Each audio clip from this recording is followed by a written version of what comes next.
S3CR1TY Lev3L, V3RM1LL10N, N0Zen0N0F0RN0C1V, Phil3num3R, GX8810, B467.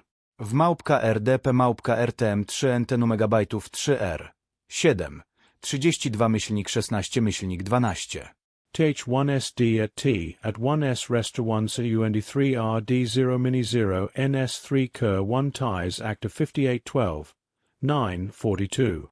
Unauthorized access to data will be punished to the full extent of the 3L at W. B3 Jin P1 AYB at CK. Luvuvu walked into the room himself, moving up to the table and sitting down on the stool. He put two of his arms on the table and folded the two arms behind him across his body, holding onto the opposite shoulders. "Doesn't that hurt?" the subject, the forerunner known as Carter, asked. "Sitting on your mouth like that? Doesn't it bruise your lips?" Luvuvu rattled his fronds in the negative. "No. Our lips are designed for it." There was silence a moment, during which Carter reached down to touch the head of the companion, as if to reassure herself it was there. "What did you want to talk about?" Carter asked. Luvuvu rustled his fronds with amusement. "Many things. The big one is, however, is that our government wishes to send you home," he said. "Really?" Carter seemed surprised. "We are a species who needs others of our kind around. We wilt and die in isolation. Many in the government, and many civilians, feel that your health and well-being is at risk keeping you here," Luvuvu stated. Carter nodded slowly. She still harbored some resentment over how she had been treated at first. No, not some resentment, but quite a bit. Nobody likes being experimented on against their will. Luvuvu put his hands on the table, blinking the eyes facing Carter. "There is one problem. Where the Confederacy is located," Carter said. Luvuvu waved his fronds in agreement. "Yes. Without knowing at least partially where we are going, we cannot return you home," he stated. He paused a moment. "There is another fact to consider. The time I was adrift," Carter said. She reached back and rubbed the back of her neck. "Almost 35,000 years. You worry the Confederacy no longer exists." Luvuvu signified agreement. "Yes. In just over 3,000 years of exploration, nearly 1,000 light-years from our Genesis system, we have never encountered anyone else but the companions and you. Can you generate a star map at this table and show me, roughly, where I am?" Carter asked. Luvuvu was prepared for that. He set down a holodisk and activated it, bringing up a map of the galaxy. He tapped the bridge between two spiral arms and it zoomed it.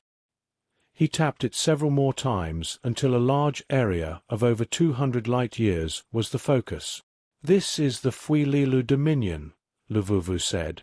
30 habitable systems.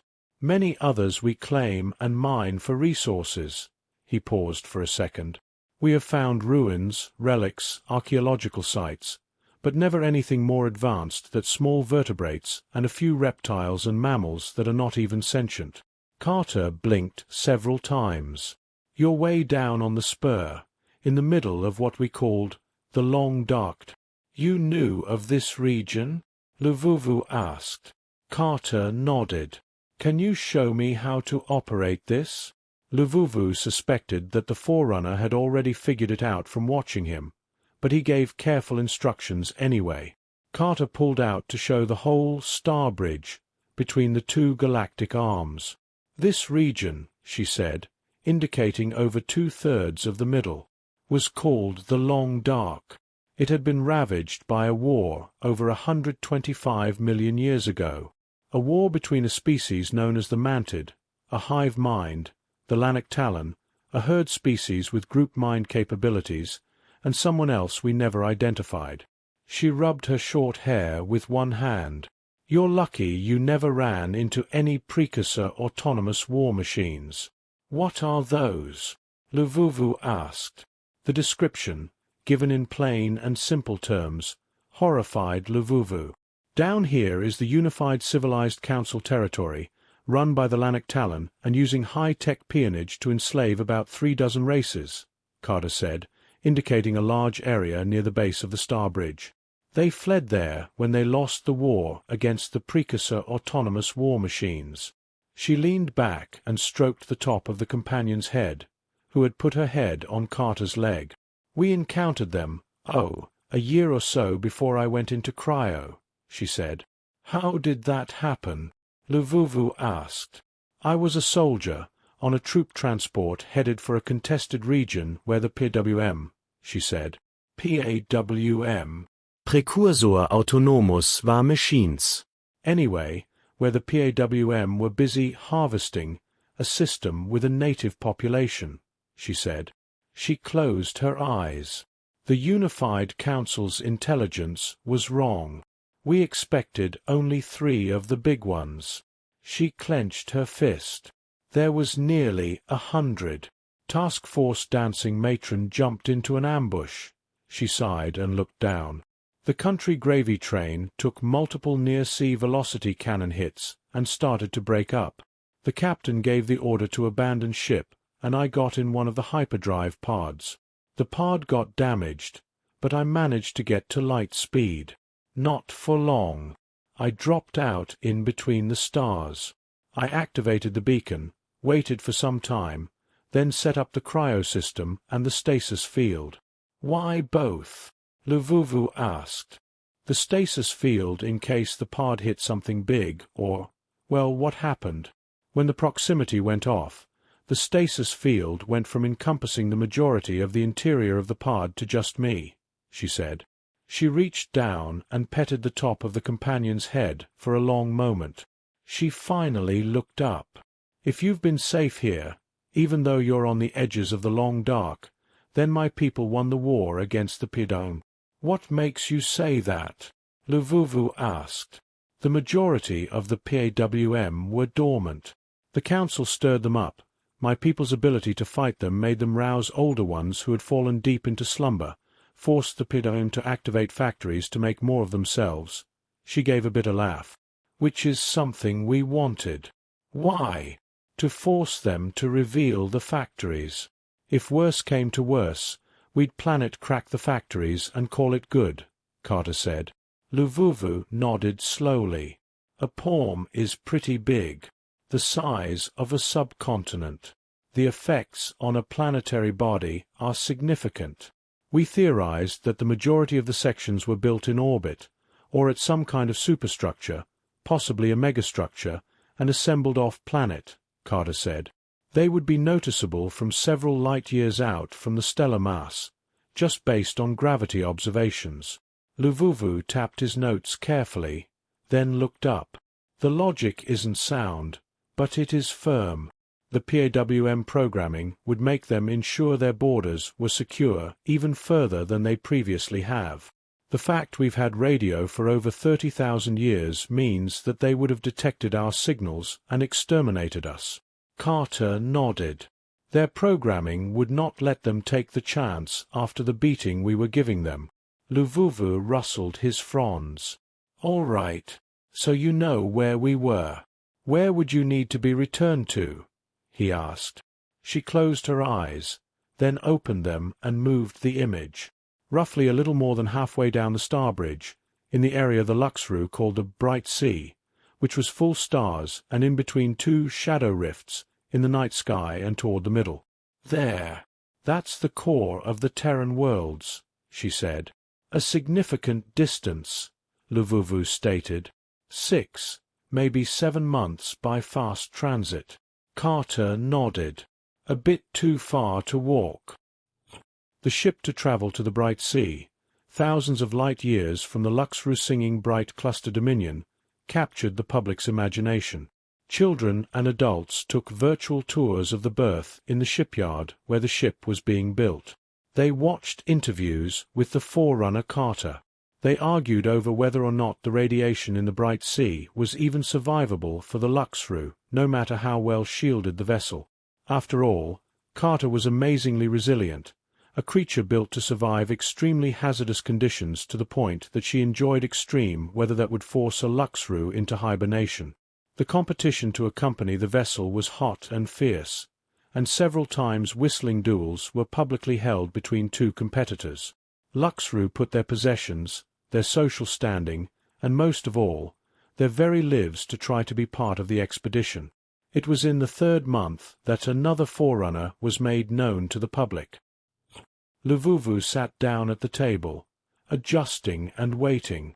Carter came in, moving slowly. She looks tired today, Luvuvu thought to himself. She sat down, petted the top of the companion, now named Lucy Lou, and shifted uncomfortably for a moment. "I'm not alone," she finally said. "The virtual intelligence?" Luvuvu said. "A simple weighted difference engine, a machine learning program devised to be very adaptable." She nodded. "Yeah," she paused. "About that." Luvuvu frowned. The virtual intelligence had been sitting in the database for quite some time, mostly taking in data and putting little out. "He's more than that," Carter said. She heaved a sigh. "It's actually an enhanced virtual intelligence, one step below a digital sentience." She stared at Luvuvu for a long moment. "The only other survivor of the country gravy train." "How sentient is it?" Luvuvu asked. She looked a bit uncomfortable. "Many would consider it sapient." Luvuvu rustled his fronds in agitation. For the last year the virtual intelligence had been popular with politicians, the rich, the powerful, even scientists and researchers. It was thought that it had been copied repeatedly when it had gotten loose. "Let me guess, it looks like there's copies of it all over your network, talking to all kinds of people, communicating with the central database it built for itself," Carter said. Luvuvu rustled his fronds again. "Yeah, Carter got the look that Luvuvu knew was embarrassment. "Not quite." She looked down, petted Lucy's head, then looked back up. "The copies are interface programs. The big database is actually Luke himself." "Luke?" Luvuvu asked. "Luke.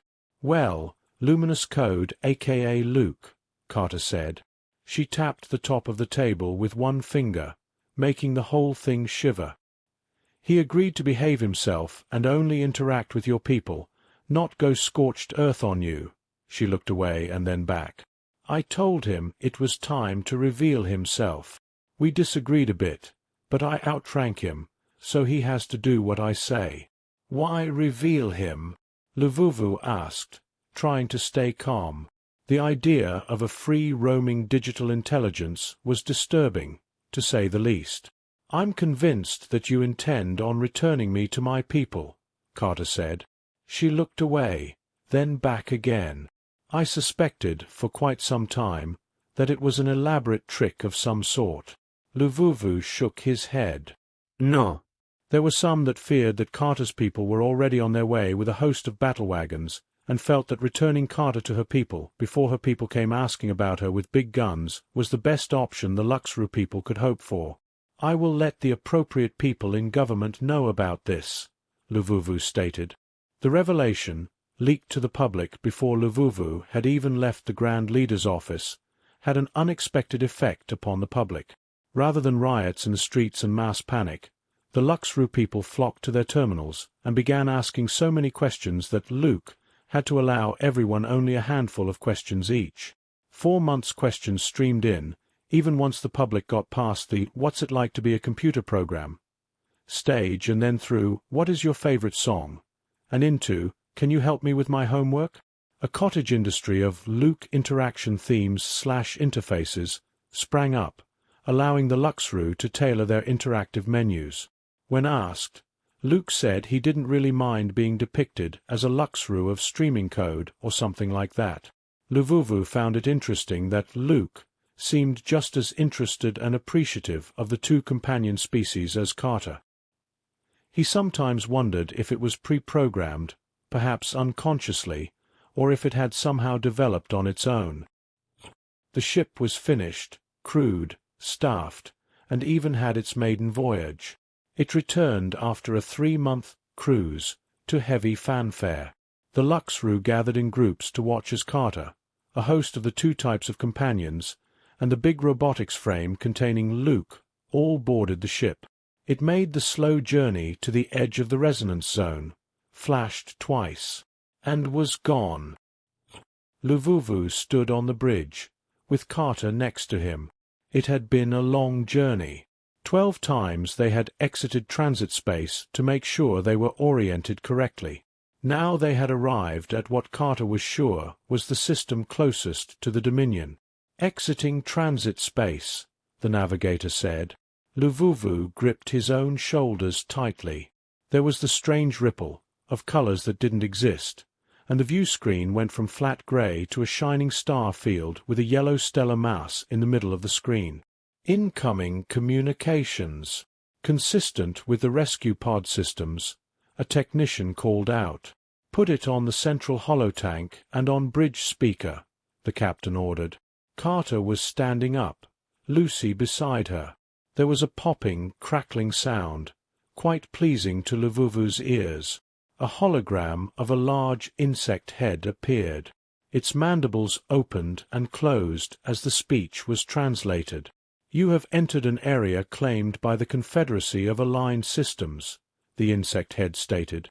"If this was a mistake, reverse course and leave now. If this was purposeful, welcome to Nactacticlock 7623. The insect seemed to look grave. "Entrance beyond the 11th planet is forbidden. Automated stations are available for repair. A representative from the Confederacy will be with you shortly." The insect head spun around in a circle, then focused on the captain again.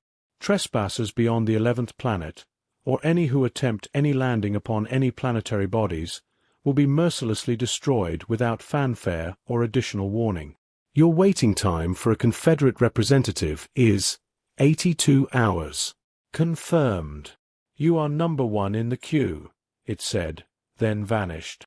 "Are there any other signals?" Carter asked.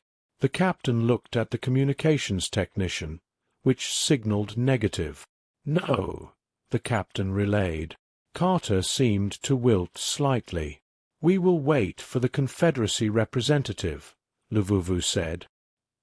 He had expended great favor and fought several duels to remain the primary person in charge of Carter's fate. The captain nodded. "There was 9 billion people here," Carter said softly. She reached down and touched Lucy's shaggy head. 9 billion. Luvuvu moved up next to Carter. "I'm sure the Confederacy will tell you what happened," he said. She turned and looked at him, and for a moment the fear of pain to come almost overwhelmed Luvuvu. He understood. She didn't fear not knowing. She feared knowing. He reached up slightly and touched her wrist with 2 of his long, knobby fingers. "The Luxru people are with you, Forerunner," he said.